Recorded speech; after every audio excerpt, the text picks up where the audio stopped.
Siguiendo con lo anterior, dijimos de que es mitzvah, de que todo aquello que se cumple por medio de la palabra sea dicho y en un principio sea escuchado por aquel que lo dice. Cuando llegamos a la Tfilat Amidah, a la Shmona Esre, que es básicamente el alma, el espíritu, la columna vertebral de toda la Tfilá. Cada vez que en el Talmud se habla de la Tfilá, nos referimos especialmente a la Shmona Esre, a las 18 bendiciones. Esta Tfilá tan profunda, tan interna, justamente se dice en voz baja, Belahash. Según la mayoría de los poskim, de los jajamim, también cuando una persona dice la tfilá en voz baja, en un principio la persona que hace tfilá tiene que escuchar las palabras que dice en sus oídos. Pero tiene que tener cuidado de no confundir a sus vecinos, a los que están haciendo tfilá, y por eso tiene que ser una tfilá que por un lado uno la escucha, pero aquel que tiene al lado, que está haciendo tfilá con él, no escuche para que no se confunda.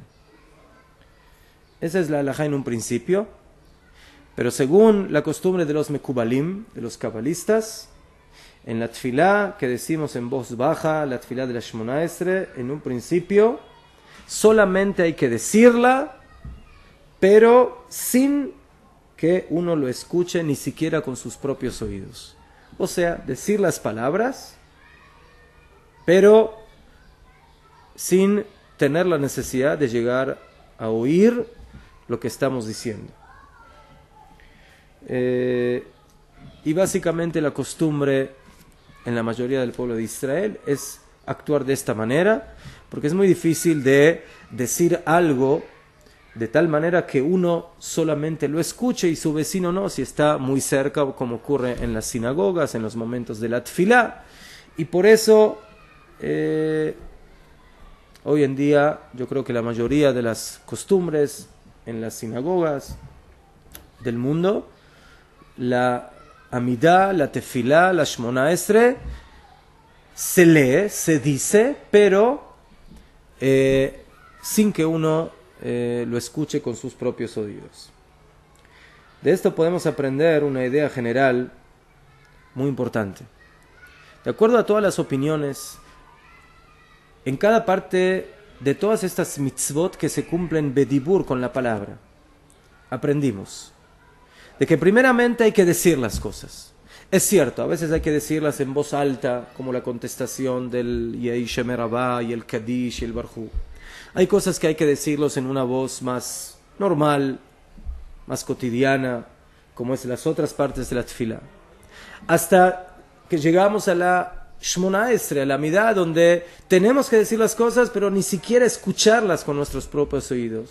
Pero el punto en común entre todas es que no es suficiente el pensamiento, sino la palabra.